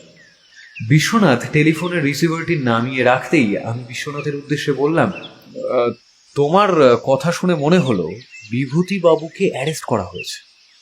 আচ্ছা, ওনাকে তো ক্রাইম সাসপেক্ট হিসেবে ধরা যেতেই পারে, তাই না? একটা সূক্ষ্ম কারণ তো রয়েছে এক্ষেত্রে। মিসেস বসুর সঙ্গে বিভূতিবাবুর বচসা হয়, এবং তারপর ওনাকে রাতের বেলা বাড়ি থেকে চুপি চুপি বের হতেও দেখা যায়, এবং উনি ঠাকুর দালান থেকে কিছু নিচ্ছিলেন বা কিছু সেখানে লুকিয়ে রাখছিলেন, এমনটাও জানা গিয়েছে চাকরদের কাছ থেকে। তারপরেও তুমি কেন ওনাকে এতটা আড়াল করার চেষ্টা করছো বলো তো? কারণ আমার ধারণা সে এই সব কিছুর সঙ্গে যুক্ত নয়। কোনো কারণে সে ওইভাবে রাতের বেলা চুপি সারে বাড়ি থেকে পলায়ন হয়তো করেছে, কিন্তু সে তার মাকে খুন কখনোই করেনি। কিছু একটা আমরা মিস করে যাচ্ছি সৌরভ। কি মিস করে যাচ্ছে? সেটা কি তা খুব ভালো করে বোঝা যাবে আজ বিকেলে বসু বাড়িতে গেলে। মিসেস মিত্র বলল বসু বাড়ির কোনো দূর সম্পর্কের জামাইয়ের সঙ্গে নাকি মিস্টার মিত্রের যোগ সাধন ঘটেছিল। তারপর থেকেই তার আচরণে পরিবর্তন আসতে শুরু করে। এই মুহূর্তে দাঁড়িয়ে আমাকে অফিসারটি জানালো বাড়ির মধ্যে থেকে একটি বাক্স উদ্ধার করা হয়েছে, যে বাক্সটি অনেক পুরনো এবং অনুমান করা হচ্ছে যে বাক্সটিতে বহু বছর কেউ হাত দেয়নি। সেই বাক্স বাড়ির কেউ দেখেওনি কখনো, এবং তার থেকেও বড় কথা, ওই বাড়িতে এমন কেউ রয়েছে যে প্রত্যক্ষভাবে দেখেছে মিসেস বসুকে কে বা কারা কিভাবে হত্যা করেছে। বলো কি? তুমি যেটা ভাবতে পারছো না সেটাই ঘটেছে, এবং সেটাই সত্যি। এরপর সত্যি আর কোনো কথা থাকে না। আমরা নির্দিষ্ট সময়ে বাড়ি থেকে বের হয়ে আবারও বসু বাড়ির উদ্দেশ্যে রওনা হলাম। এখন অবশ্য সেখানে অতটা ফৌজদারি পাহারা নেই সকালে যতটা ছিল। বাড়িতে প্রবেশ করতেই কেমন যেন একটা ঝিম ধরানো পরিবেশ আমাদের দুজনেরই চোখে পড়ল। আমরা এগিয়ে গেলাম বৈঠকখানার ঘরে। বিধুবাবু এখন নেই। ভেতর থেকে যেন একটা স্বস্তির নিঃশ্বাস আমার নির্গত হলো। অবশ্য বিধুবাবুর পরিবর্তে যেই অফিসারটি বিশ্বনাথকে ফোন করেছিলেন তিনি উপস্থিত রয়েছেন। আমাদেরকে দেখেই তিনি এগিয়ে এসে বিশ্বনাথের উদ্দেশ্যে বললেন, আসুন বিশ্বনাথবাবু, আসুন, আপনারা বাড়ির সকলে উপস্থিত রয়েছেন, আপনাদের সঙ্গে তারাও কথা বলতে চান। অফিসারটি সিঁড়ি বেয়ে উপরের দিকে উঠে গেলেন। আমরাও তার পিছু নিলাম। বিশ্বনাথ ওঠার আগে বৈঠকখানার এক কোণায় কি যেন বেশ কিছুক্ষণের জন্য স্থির দৃষ্টিতে দেখছিল। প্রথমবার এখানে এসে যেই অস্বস্তিটা আমাদের মধ্যে কাজ করছিল, এখন এই মুহূর্তে সেই অস্বস্তিটা নেই। অফিসারটি আমাদেরকে প্রথমেই নিয়ে গেলেন ঝুল বারান্দার একেবারে কোণার একটি ঘরে। সেই ঘরটি মূলত বিভূতিবাবুর ঘর। ভিতর থেকে মৃদু কান্নার শব্দ ভেসে আসছে। অফিসারটি দরজায় কড়া নাড়লেন। মুহূর্তের মধ্যেই ঘরের কান্নার শব্দ থেমে গেল। তার কিছুক্ষণ পরেই দরজা খুললেন এক বয়স 25-এর মহিলা। কান্নাকাটিতে উনি যে ভেঙে পড়েছেন তা ওনাকে দেখেই বোঝা যায়। তিনি দরজা ছেড়ে দাঁড়ালেন। আমরা ঘরে প্রবেশ করলাম। তিনি আমাদের উদ্দেশ্যে দুটি বেতের মোড়া দেখিয়ে দিলেন। তারপর কাপড় দিয়ে নিজের মুখ মুছে আমাদের উদ্দেশ্যে বললেন, আমার স্বামীর সঙ্গে মায়ের হয়তো বচসা হয়েছিল, কিন্তু বিশ্বাস করুন, আমার স্বামী মাকে অত্যন্তই ভালোবাসত, অত্যন্ত শ্রদ্ধা করত। আমার স্বামী কখনোই মাকে হত্যা করতে পারে না। আপনারা জ্ঞানী মানুষ, দয়া করে আমার স্বামীকে বাঁচান। আমি এবং বিশ্বনাথ দুজনেই একে অপরের মুখের দিকে একবার তাকালাম। মূলত আমরা কিছু বলার আগেই এই মহিলা যে এভাবে কথা বলবেন তা আমরা আশা করিনি। তবে উনি যখন প্রথমেই সোজা কথা সোজাভাবে বললেন, তখন আমাদেরও উচিত একইভাবে সোজাসুজি কথা বলা। কিন্তু আপনার স্বামীর বিরুদ্ধেই তো তথ্য প্রমাণ উঠে আসছে। তারপর কিভাবে বলি বলুন তো? আপনার স্বামীর সঙ্গে আপনার শাশুড়ি মায়ের কোনো রকম কোনো সমস্যা ছিল না। হতেই তো পারে আপনার স্বামী আপনার শাশুড়ি মায়ের ওপর রেগে গিয়ে তাকে হত্যা করেছে, আর এই মুহূর্তে বাড়ি থেকে কোনো দামি কিছু চুরি করে নিয়ে পালিয়ে গিয়েছেন। আর আপনি শুনেছেন নিশ্চয়ই যে আপনার স্বামীকে গ্রেফতারও করা হয়েছে। না না না, আমি বলছি তো, আমার স্বামী কিছু করেনি। আমার স্বামী নির্দোষ, নিষ্কলঙ্ক। আপনারা আমার স্বামীকে ভুল বুঝছেন। আপনারা আমার স্বামীর চরিত্রের দিকে আঙুল তুলছেন। আমার স্বামী তার মাকে অত্যন্ত ভালোবাসত, অত্যন্ত শ্রদ্ধার চোখে দেখত। আপনারা দয়া করে আমার কথা বিশ্বাস করুন। আমার স্বামীর উপরে আপনারা দয়া করুন। আমার স্বামী সত্যিই কিছু জানে না। ওনাকে আপনারা নির্দোষ প্রমাণ করে মুক্তি দিন দয়া করে। আবারও আঁচলের খুঁটে মুখ গুজে কেঁদে ওঠেন মহিলা। বিশ্বনাথ যে এভাবে ভুল পাল্টাবে আমি এটা আশা করতে পারিনি। বাড়িতে যে কিনা আমাকে এত নিশ্চয়তার সঙ্গে জানালো যে বিভূতিবাবু কোনোভাবেই এই খুনের সঙ্গে জড়িত নয়, সে কিভাবে এখানে এসে তার স্ত্রীর সামনে এই কথাগুলো বলতে পারে? মাঝে মাঝে এই লোকটিকে দেখে আমার ভীষণ পরিমাণে অদ্ভুত লাগে। আমি অবাক হয়ে রয়েছি এমনটা বুঝতে পেরেই বিশ্বনাথ আমার দিকে একটা আশ্বস্তের দৃষ্টিপাত করে আবারও সরাসরি বিভূতিবাবুর স্ত্রীর উদ্দেশ্যে বলল, আচ্ছা আমাকে বলুন তো, আপনার স্বামীরা তো 3 ভাই, এছাড়া কি আপনার আর কোনো ননদ আছে? ননদ? হ্যাঁ হ্যাঁ হ্যাঁ, অনু ঠাকুরজি, মানে অনুরাধা। এছাড়া আর কোনো ননদ আছে আপনার? না, আর কেউ নেই। সম্পর্কে কি রকম ননদ তিনি আপনার? এই প্রশ্নটার জন্যই হয়তো মহিলা এতক্ষণ অপেক্ষা করছিল। তবে প্রশ্নটা সরাসরি ওনার দিকে যাওয়াতে কিছুটা ইতস্তত করতে শুরু করেন। বেশ কিছুক্ষণ চুপ থাকার পর তারপর নিজেকে গুছিয়ে নিয়ে বলতে শুরু করেন, আসলে আমরা প্রথম থেকে জানতাম অনুরাধা ঠাকুরজি আমার শাশুড়ি মায়ের ছোট বোন শশীবালা দেবীর একমাত্র মেয়ে। কিন্তু ওনার এই কিন্তুটাতেই যেন কপালে ভাঁজ পড়ে বিশ্বনাথের। যদিও ও নিজের থেকে আর কোনো প্রশ্ন করে না মহিলাকে, তার কারণ ও হয়তো বুঝতে পেরে গিয়েছিল যে মহিলাকে হয়তো সময় দিলেই তার থেকে আসল তথ্য ও অন্বেষণ করতে পারবে। তবে আমি ধৈর্য হারিয়ে প্রশ্নটা করেই ফেলি, কিন্তু কি? চুপ করে গেলেন যে? আসলে মা মারা যাওয়ার কিছুদিন আগেই আমরা জানতে পারি অনুরাধা ঠাকুরজি আমার শাশুড়ি মায়ের ছোট বোনের মেয়ে নয়, উনি আমার শাশুড়ি মায়েরই মেয়ে।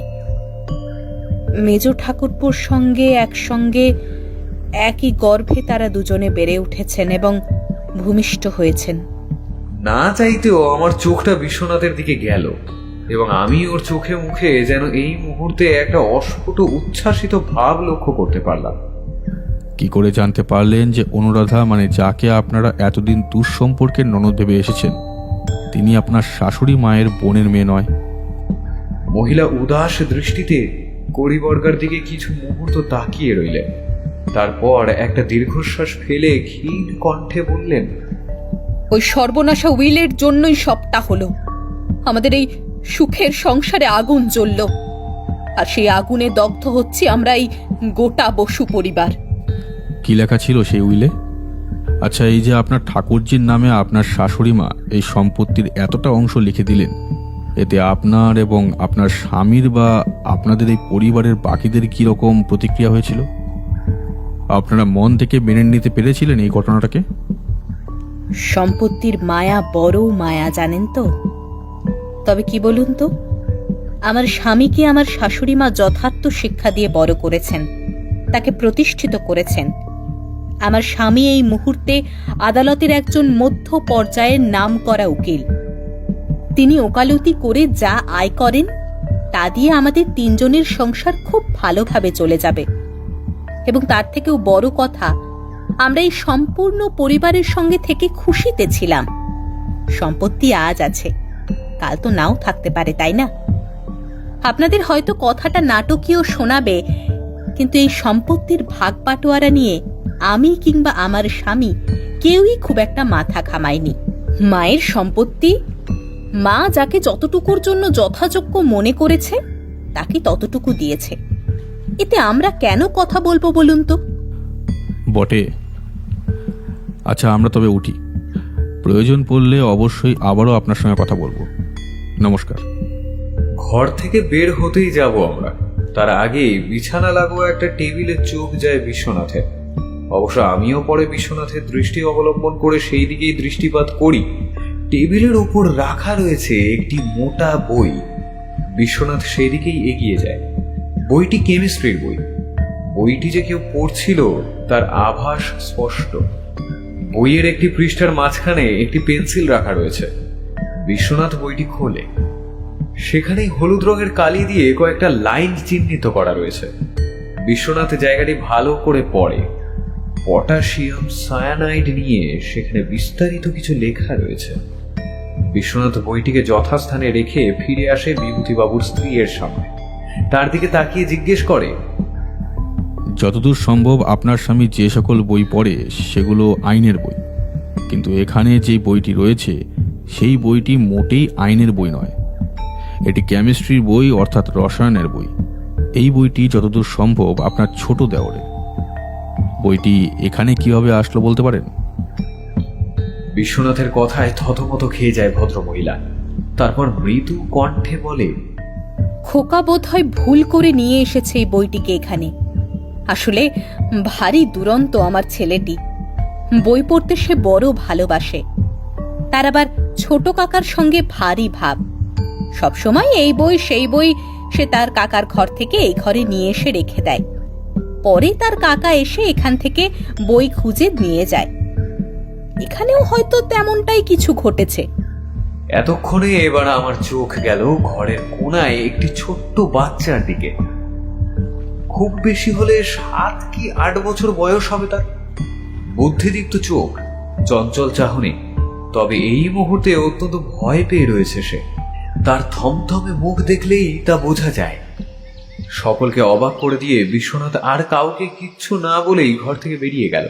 আমিও বিশ্বনাথের সঙ্গে সঙ্গেই ঘর থেকে বের হলাম। অফিসার এবার আমাদের নিয়ে গেলেন মিসেস বসুর মেজ ছেলের ঘরে। এই ঘরটি অপেক্ষাকৃত সাজানো গোছানো। আভিজাত্যের ছাপ স্পষ্ট এবং সেই সাথেই মিশে রয়েছে রুচিশীলতা। মিসেস বসুর মেজ ছেলে এবং বৌমা যে অনেক বেশি শৌখিন তা তাদের ঘর দেখেই বোঝা যায়। বিশ্বনাথ ঘরে প্রবেশ করতেই মেজ বউ ঘর থেকে বের হতে চাইছিল। বিশ্বনাথ তাকে ঘরেই উপস্থিত থাকতে বলাতে আর তার বাইরে যাওয়া সম্ভব হয় না। বিশ্বনাথ কোনো ভনিতা না করে সরাসরি মিসেস বসুর মেজ ছেলের উদ্দেশ্যে প্রশ্ন করে, আপনার বড় বৌদির কাছে শুনলাম আপনি এবং অনুরাধা দেবী এতদিন যাকে আপনি আপনার নিজের মাসির মেয়ে বলে জানতেন, সে আপনার নিজের বোন। আপনারা আপনার মায়ের যমজ সন্তান এবং এই মুহূর্তে দাঁড়িয়ে আপনাদের মায়ের গোটা সম্পত্তির 60% মালিকানা তারই। এই প্রসঙ্গে আপনার অভিমত কি? মায়ের সম্পত্তি যাকে যতটা দেবে বলে ঠিক মনে করেছেন ততটাই দিয়েছেন। এতে নতুন করে আমার আর কি অভিমত থাকতে পারে বলুন তো? মায়ের আমাকে, আমার দাদা এবং ভাইকে তার সম্পত্তির বেশিরভাগ অংশ থেকেই বাদ করার ইচ্ছে হয়েছিল, তাই আমাদেরকে বাদ করেছেন। তবে দুঃখের বিষয় কি জানেন? ঈশ্বরের কৃপায় আমি ব্যবসার সঙ্গে যুক্ত। যথেষ্ট আয় হয় আমার নিজস্ব ব্যবসা থেকে। দাদাও তার ওকালতি থেকে যথেষ্ট আয় করেন। তবে আমাদের ভাই নবীন এখনো প্রতিষ্ঠিত নয়। মা ওর ক্ষেত্রেও অন্তত একটু দয়াশীল হতে পারতেন, কিন্তু তিনি হলেন না। তিনি তার সবটা উজাড় করলেন তার নিজের মেয়েকে। তাকেই সবটা দিতে চাইলেন। যাকে আমরা এতদিন মাসির মেয়ে ভাবতাম হাস্যকর এবং নাটকীয়ভাবে, সেই বর্তমানে হয়ে উঠল এই বসু পরিবারের এক অলিখিত কর্তৃ। আপনার দাদাকে গ্রেফতার করা হয়েছে। আপনার এই বিষয়ে মতামত কি? আপনার দাদা এরকম কাজ করতে পারেন বলে কি আপনার মনে হয়? দেখুন, আমার মনে হওয়া না হওয়াতে কিছুই আটকে নেই। এমন অনেক কিছুই রয়েছে যেগুলো আমি কখনোই ভাবতেও পারিনি, কিন্তু বর্তমানে সেগুলো চোখের সামনে ঘটতে দেখছি। তাই এই মুহূর্তে দাঁড়িয়ে আমার পক্ষে সত্য মিথ্যার সবটাই যেন গুলিয়ে যাচ্ছে। তবে কোথাও না কোথাও গিয়ে আমার মন এটাও জানে যে আমার দাদা আর যাই করুক না কেন, সে আমাদের মাকে কখনোই হত্যা করতে পারবে না। আমাদের 3 ভাইয়ের মধ্যে দাদা সব থেকে বেশি মাকে ভালোবাসতো, এখনো বাসে। একটা দীর্ঘশ্বাস বেরিয়ে আসে মিসেস বসুর মেজ ছেলে অব্যয়ের কণ্ঠ হতে। আমি স্পষ্ট লক্ষ্য করি বিশ্বনাথ অব্যয়বাবুর চেয়েও বেশি লক্ষ্য রাখছেন তার স্ত্রী দীপার দিকে। ওর মাথায় এই মুহূর্তে কিছু যে চলছে তা আমি খুব ভালো করেই বুঝতে পারছি। হঠাৎ করে কি মনে হতে বিশ্বনাথকে দেখি তার পকেট থেকে সেই কান পাশাটি বার করতে। কিছু মনে করবেন না, ঘরে ঢোকার সময় আপনার ওই সাজানো কাচের ড্রেসিং টেবিলের সামনে দেখলাম একটি কান পাশা পড়ে রয়েছে। আমি সকালে যখন এই বাড়িতে এসেছিলাম তখন একটি কান পাশা পেয়েছিলাম। একটু দেখুন তো এই কান পাশাটি এবং আপনার টেবিলে রাখা কান পাশাটি একই জোড়ার কিনা। আপনাকে যে কি বলে আমি ধন্যবাদ দেব ভাষা খুঁজে পাচ্ছি না। আসলে কালকে বিকেলে আমি হারিয়ে ফেলেছিলাম এই কান পাশাটির একটিকে। তারপর থেকেই বড্ড বেশি মন খারাপ ছিল। তার মধ্যে রাতে ওই ধরনের একটা ঘটনা ঘটে গেল। মা আমাদের সকলকে একা ফেলে চলে গেলেন। আসলে এই উপহারটি আমার শাশুড়ি মায়ের দেওয়া আমাকে শেষ উপহার। যদি এটা খুঁজে না পেতাম তাহলে হয়তো সারা জীবন আমার ক্ষেত থেকে যেত। আপনি সত্যি খুব উপকার করলেন। ঠিক আছে, আমরা তাহলে উঠি। আপনাদের এরকম পরিস্থিতি সত্যিই মেনে নেওয়া যাচ্ছে না। যদি আবারও কোনো প্রয়োজন পড়ে আপনাদের সঙ্গে যোগাযোগ করব। আশা করব আপনারাও সহায়তা করবেন। বিশ্বনাথ যে কথাগুলো অন্য কোনো ইঙ্গিত দিয়ে বলেছে তা এতদিন ওর সঙ্গে থাকার ফলে আমার বুঝতে এতটুকু অসুবিধে হয়, এবং ওর যে সন্দেহের তীর এই মেজ ছেলে এবং মেজ ছেলের বউয়ের ওপর কিছুটা হলেও রয়েছে সেটাও বুঝতে আমার বাকি নেই। আপাতত আমরা এবার ঝুল বারান্দা ঘুরে একেবারেই মিসেস বসুর ঘরের উল্টো দিকের একটি ঘরে এসে প্রবেশ করলাম। ঘরটি সম্পূর্ণরূপে অন্ধকার হয়ে রয়েছে, তবে ঘরের মধ্যে যে কেউ রয়েছে তা বোঝাই যাচ্ছে। তার কারণ তার ফুপিয়ে ফুপিয়ে কান্নার শব্দ স্পষ্ট। ঘরে প্রবেশ করার পরেই দেখলাম অফিসারটিকে অত্যন্ত দক্ষতার সাথে অন্ধকারেই একটি দেওয়াল অনুসরণ করে হাত চালনা করলেন, এবং তার সাথেই ঘরের মধ্যে আলো ঝলমল করে উঠল। 18 থেকে 19 বছরের একটি ছেলে দুই হাঁটুর মাঝে নিজের মাথা গুজে একভাবে কেঁদে চলেছে। আমাদের দেখেই সে প্রায় ভয়ে আঁতকে উঠল। বুঝলাম বিধুবাবু এর সঙ্গে এমন কিছু করে গিয়েছে যার ফলে আমাদেরকে দেখেই সে এইভাবে ঘাবড়ে যাচ্ছে।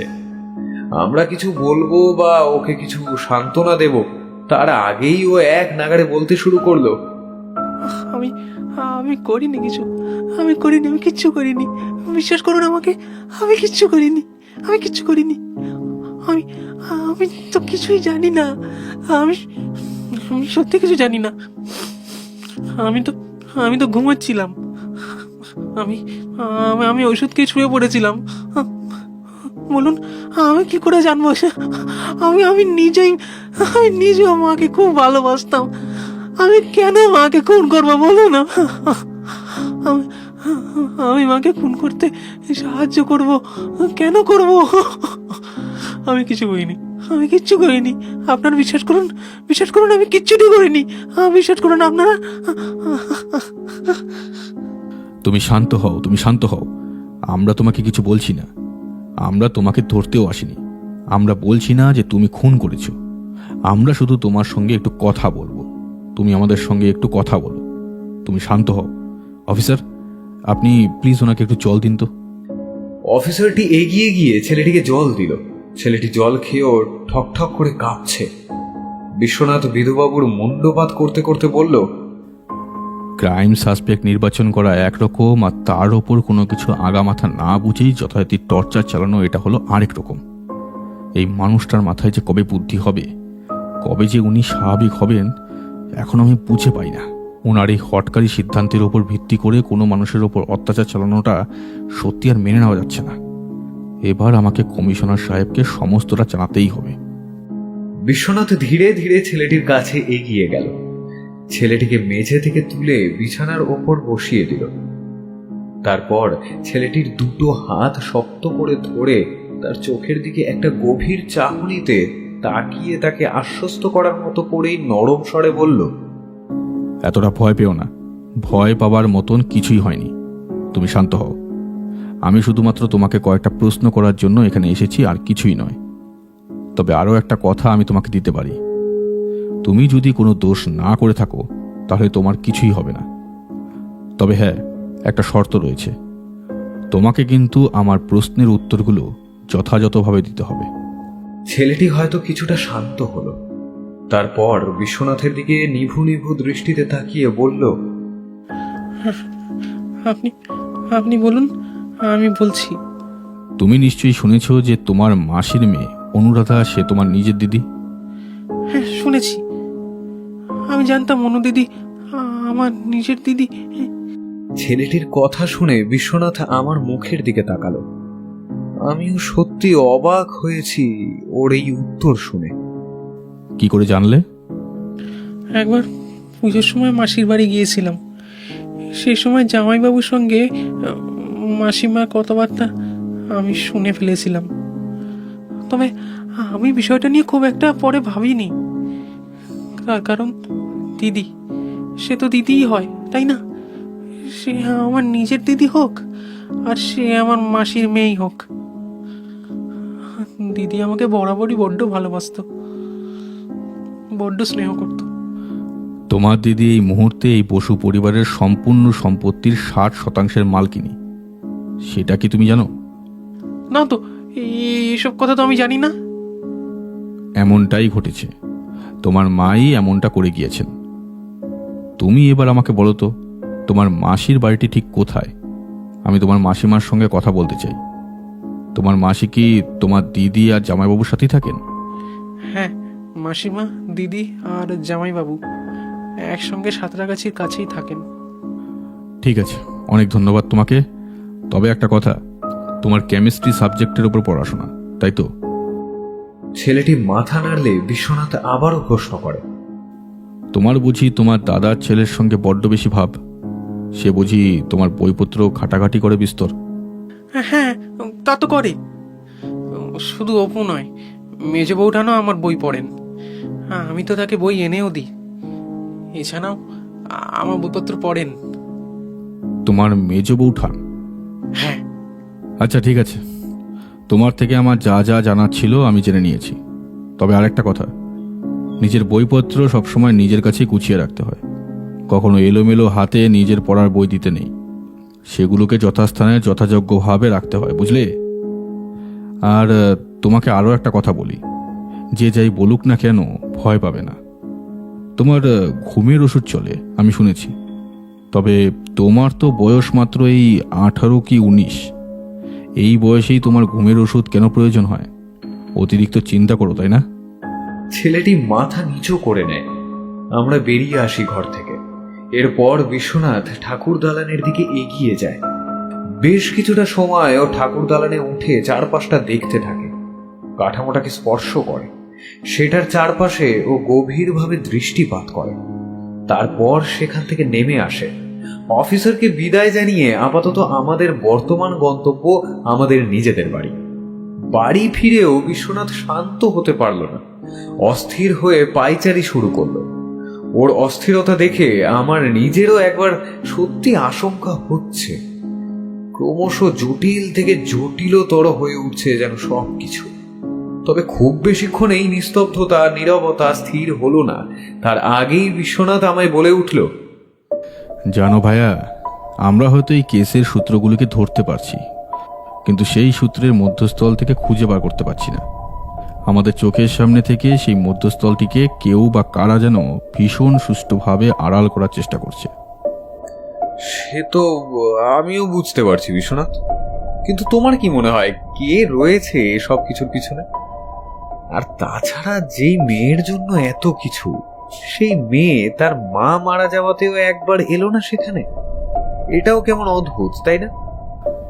হ্যাঁ, এই পুরোটাই বড্ড অদ্ভুত।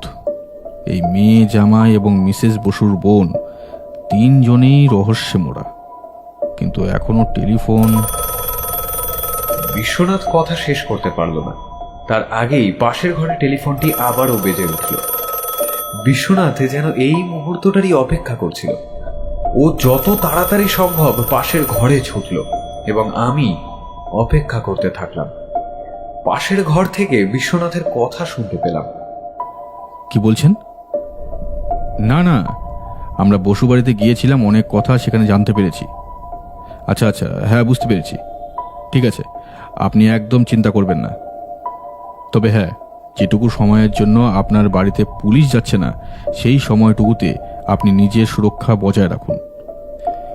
এমন কিছু করবেন না যাতে আততায়ীর দল বাড়ির ভেতরে যাওয়ার কোনো সুযোগ পায়।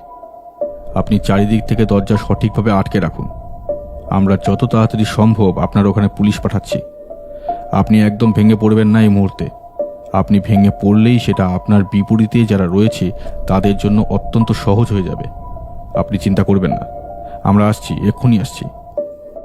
কয়েক মুহূর্তের মধ্যেই বিশ্বনাথ ফিরে আসলো আবারও ওর আগের জায়গায়, চোখ মুখ থমথমে। এসেই অত্যন্ত দ্রুততার সঙ্গে আমাকে জানালো এই মুহূর্তেই আমাদের নাকি বেরোতে হবে, তবে তার আগে একবার থানায় যেতে হবে। বিধুবাবু এবং পুরো টিমকে কাজে লাগবে। ইতিমধ্যে ওর ফোনে কথা বলতে শুনে আমিও বেশ কিছুটা বুঝে গিয়েছিলাম, তাই আগেভাগেই আমি প্রস্তুত করে নিচ্ছিলাম নিজেকে। বিশ্বনাথ আমাকে দেখেই নিজে প্রস্তুত হওয়ার জন্য পাশের ঘরে আবারও ছুটে গেল। তারপরে ফিরে এসে কাঠের আলমারির গুপ্ত অলিন্দ থেকে নিজের পিস্তলটি সঙ্গী হিসেবে নিল। আমরা দুজনেই রওনা হলাম থানার উদ্দেশ্যে। যথাসময়ে আমি এবং বিশ্বনাথ গিয়ে পৌঁছলাম থানায়। বিধুবাবু আমাদেরকে এই অসময়ে তার এখানে আসতে দেখে একেবারেই খুশি হলেন না। তবে এই মুহূর্তে তাকে খুশি করার মতো সময় কিংবা সুযোগ কোনোটাই আমাদের হাতে আর নেই। তাই ভনিতা না করেই তার উদ্দেশ্যে বিশ্বনাথ বলে উঠল, যত দ্রুত সম্ভব মিস্টার মিত্রের বেহালার বাড়িতে ফৌজদার পাঠান। মিসেস মিত্র সমস্যায় আছেন, ওনাকে বাঁচান। সৌরভ আপনাদের সঙ্গে যাবে, আর আপনাদের টিমে 2 জন অফিসারকে আমার সাথে আসতে বলুন। এই দেখুন মশাই, এই ভুলভাল সময় এসে এভাবে বিরক্ত।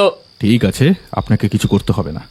আমি কমিশনার সাহেবকেই ফোন করছি, তিনি যা করার করবেন। আপনি আপনার কাজ করুন, আপনাকে আর বিরক্ত আমি করছি না। এই না না না, মানে আমি আপনাকে যা বোঝানো, যা বলার সবটাই আমি পরে বলবো। এই মুহূর্তে সত্যি হাতে সময় নেই। আপনাকে যা বললাম তাই করুন।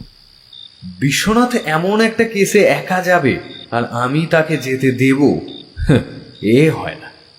তাই আমিও এবার তার উদ্দেশ্যে বললাম, তা হয় না বিশ্বনাথ, তোমার সঙ্গে আমিও যাব। আমি, বিশ্বনাথ এবং পুলিশের 2 জন লোক ছদ্মবেশে উঠলাম ট্রেনে। এখন শুধু সময়ের অপেক্ষা। সম্পূর্ণ যাত্রাপথে আমরা কেউই সেরকমভাবে কারো সঙ্গে কথা বললাম না। নির্দিষ্ট সময়ে স্টেশনে নেমে বিশ্বনাথের নির্দেশ মতো আমরা নির্দিষ্ট পথে অগ্রবর্তী হলাম। মিনিট 15 পরে একটি বাড়ির সামনে এসে আমরা দাঁড়ালাম। এখন অনেকটাই রাত, অঞ্চলটা বেশ ফাঁকা ফাঁকা। বসতি তেমন একটা নেই বললেই চলে। যেটুকু রয়েছে তারা হয়তো এই মুহূর্তে নিদ্রাচ্ছন্নতায় আসক্ত।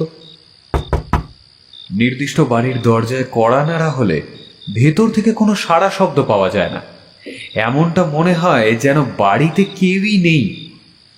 দরজার বাইরে থেকে একটি তালা লাগানো রয়েছে। প্রথমটায় মনে হয়েছিল বাড়িতে হয়তো কেউই নেই, আমরা শুধু শুধু এখানে এসেছি। পর মুহূর্তেই বিশ্বনাথ আমাদের প্রত্যেককে শান্ত হতে বলে দরজার ফাঁকে চোখ রাখে। ঘরের ভেতরে মৃদু মোমবাতির শিখার কম্পন লক্ষ্য করা যাচ্ছে। একটি ছায়া মূর্তি এগিয়ে আসছে দরজার কাছে। বিশ্বনাথ আমাদের কিছুটা সরে যেতে বলে নিজেও কিছুটা পিছিয়ে আসে। অন্ধকারে গা মিশিয়ে দাঁড়িয়ে থাকি প্রত্যেকেই। বেশ কিছুটা সময় পার হয়। তারপরেই মূল দরজার পাশে একটি ছোট্ট দরজা খুলে একজন বেরিয়ে আসে বাইরে, এবং সে বাইরে বেরিয়ে আসতেই বিশ্বনাথ তার উপর হামলা করে। মুহূর্তেই আর্তনাদ করে একটি পুরুষ শরীর ছিটকে পড়ে অন্ধকার মাটিতে। সেই আগন্তুকের হাতের তীক্ষ্ণ ছুরিটা যখন পাশের রাস্তায় এসে পড়ে তখন চাঁদের আলোয় সেটা চকচক করে ওঠে। বিশ্বনাথ ইতিমধ্যেই তার হাত মুচকে ধরে তার মুখে 2 ঘুষি বসিয়ে দিয়েছে। সেই আগন্তুকের আর কোনো উপায় নেই নিজেকে রক্ষা করবার। এরই মধ্যে পেরিয়ে গিয়েছে 3 দিন। মূলত এই কেসের সঙ্গে যুক্ত অপরাধীদের শাস্তি আইন নির্ধারিত করেছে। আজ আমরা এসেছি এই পুরো বিষয়টা ঠিক কিভাবে ঘটলো সেটা বাড়ির বাকি সদস্যদেরকে জানানোর জন্য। তবে এর মধ্যে একটি খারাপ সংবাদও রয়েছে। আমরা অনুরাধা দেবী এবং ওনার 2 সন্তান চারুলতা ও বিদ্যু বনলতাকে উদ্ধার করতে পারলেও মিসেস বসুর বোনকে উদ্ধার করতে পারিনি। ওনার বস্তাবন্দি মৃতদেহটিকে গতকালই এক আবর্জনার স্তূপ থেকে উদ্ধার করা হয়েছে। বাকিটা এবার আপনাদের বিশ্বনাথই বলবে। সৌরভ, তুমি ভেবেছিলে সংবাদপত্রটি কেবল তুমিই পড়েছ, তবে আমার সংবাদপত্র পড়ায় তেমন একটা মন না লাগলেও সেদিন সেই সংবাদটি আমি পড়েছিলাম। তারপর কমিশনার সাহেবের ফোন আসে আমার কাছে। সমস্তটা আমি শুনি এবং তারপরেই এই পশু পরিবারে আমার আসা। তারপর তো তুমি আমার সঙ্গে সঙ্গে থেকেছ এবং দেখেছ পুরোটাই। তোমার প্রথম প্রশ্ন আমার কাছে ছিল, আমি এই বাড়ির বড় ছেলে বিভূতিকে কেন প্রথম থেকেই আমার সন্দেহের তালিকার বাইরে রেখেছিলাম। বিধুবাবু, আপনাকে উত্তরটা দিচ্ছি, শুনুন তবে। বিভূতিবাবুর নাম আমি এর আগেই শুনেছি। উনি যে আদালতে ওকালতি করেন, মূলত একবার একটি কেসের জন্য আমাকে সেই আদালতে যেতে হয়েছিল। সেখানেই আমি ওনাকে দেখেছিলাম। ওনার চরিত্রের বর্ণনা আমি সেখানে কিছুটা পেয়েছিলাম। তাই উনি যে এমন কাজ করবেন না সেটাও আমার কাছে একটা স্পষ্ট ধারণা ছিল। এবং তারপর যখন আমি বিধুবাবুর সঙ্গে উঠে আসলাম ওপরে এবং ওই অংশ থেকে টপ পড়ে যাওয়া কিংবা কান পাশা খুঁজে পাওয়ার মতো ঘটনাগুলো ঘটল, তখন আমি আরও নিশ্চিত হয়ে গেলাম যে বিভূতিবাবু কিছু করেননি এবং তার সত্যতার প্রমাণ দিল তার পুত্র অপু। তার ঠাকুমা যেদিন মারা যায় সেই দিন সে রাতের বেলা চুপি চুপি তার ছোট কাকামশায়ের ঘরে গিয়েছিল একটি বই আনতে। তখন সে তার মেঝোমাকেও তার কাকামশায়ের ঘরের দিক থেকে তার ঠাকুমার ঘরের দিকে যেতে দেখে। যদিও যেই মুহূর্তে সে তার কাকামশায়ের ঘরে ঢোকে তখন তার কাকামশাই ঘুমাচ্ছে। অপু কথা ঘরে ফিরে এসে কেবলমাত্র তার বাবাকেই জানিয়েছিল এবং সে এটাও জানিয়েছিল যে তার ঠাকুমাকে তার হাত দিয়ে একটি চাবি জাতীয় কিছু কাঠামোর তলায় যে গুপ্ত ছোট্ট প্রদীপ প্রজ্বলনের ঘরটি রয়েছে সেখানে ফেলে দিতে দেখেছে। ব্যাস, এখানে দুয়ে দুয়ে চার মিলে গেল। ওদিকে সেদিন রাতে বাড়ির মেঝো বউ তার ছোট দেওয়ারের ঘর থেকে রসায়নের একটি বই, যেই বইটি পরে আমরা পেয়েছিলাম বিভূতিবাবুর ঘর থেকে। বিভূতিবাবুকে ফাঁসানোর জন্য এটুকুই যথেষ্ট। কিন্তু দীপাই কাজ করবে কেন? কি স্বার্থ থাকতে পারে ওর? এবার অব্যয়বাবু মুখ খুললেন। বিশ্বনাথ হেসে তার উদ্দেশ্যে আবারও বলতে শুরু করলো, উদ্দেশ্য একটাই, নিজের রক্তের সম্পর্কের ভাইকে রক্ষা করা এবং এই বাড়ির কর্ত্রীর শিরোপা অর্জন করা। হ্যাঁ, অনুরাধার স্বামী প্রতুল আর আপনার স্ত্রী দীপা ভাই বোন, ঠিক যেমন অনুরাধা এবং অব্যয়বাবু ভাই বোন। ঘর জুড়ে ছড়িয়ে রয়েছে নিস্তব্ধতা। বিশ্বনাথ আবারও বলতে শুরু করলো, মিত্রবাবুকে পথের কাটা ভেবে সবার আগে তাকেই নিজের শিকার বানাতে চাইল প্রতুল। মিত্রবাবুকে অর্থের লোভ দেখিয়ে তাকে দিয়ে জাল সম্পত্তির কাগজ বানাতে চেয়েছিল ভাই বোন দুজনে। এক্ষেত্রে মিত্রবাবু বেঁকে বসলে তাকে পথ থেকে সরাতেই হয়। তবে তার আগে একটি জাল উইল তাকে দিয়ে জোর করে বানানো হয়েছিল। সবটা প্রতুলবাবুদের অঙ্গুলিনা চলেই চলছিল। এরপর বাদ সাধেন স্বয়ং তার শাশুড়ি মা। তখন তার পরিণতি হয় অত্যন্ত নৃশংস। অবশ্য শুধু যে তার পরিণতি এরকম নৃশংস হয় এমনটা কিন্তু নয়, মিত্রবাবুকেও সরিয়ে দেওয়া হয় এরপর রাস্তা থেকে। তবে তিনি সুযোগ বুঝে সেই জাল উইল তার স্ত্রীর হাতে দিয়ে সরিয়ে ফেলতে বলেন এবং সেটা হাতে পাওয়ার জন্য শেষ মুহূর্ত পর্যন্ত প্রতুলবাবু চেষ্টা চালিয়ে গেছে। কেবলমাত্র মিসেস মিত্রর ফোন কল আর পুলিশ ডিপার্টমেন্টের তৎপরতায় ওনার প্রাণ বেঁচে যায়। অনুরাধা দেবীকেও রাস্তা থেকে সরানোর প্ল্যান ছিল প্রতুলের। আর এক্ষেত্রে তার একটা দিক নিশ্চিত ছিল যে এই বাড়িতে অনুরাধা দেবীর আসল পরিচয় জানার পরে তাকে নিয়ে এই বাড়ির মানুষেরা খুব একটা গা আর করবে না। তাই সে যদি অনুরাধা দেবীকে নিজের পথ থেকে সরিয়েও দেয় তাহলেও সেক্ষেত্রে কোনো সমস্যা দেখা দেবে না। তবে তার শেষ রক্ষা হয় না। এ বাড়ির প্রত্যেকের সঙ্গে কথা বলে আমি বাকি জিনিসটা ধরতে পারি। সূত্রগুলোকে একটার সঙ্গে একটা মেলানোর পরেই আসল দিক আমার সামনে খুলে যায়। আর তারপরেই যা ঘটেছে সবটাই আপনারা জানেন। একভাবে বলে এবার থামল বিশ্বনাথ। সবটা সবার সামনে পরিষ্কার। বাড়ি ফিরে এসে আমি এবং বিশ্বনাথ একেবারেই অবাক। আমি তাকাই বিশ্বনাথের হাতের ক্ষতটির দিকে।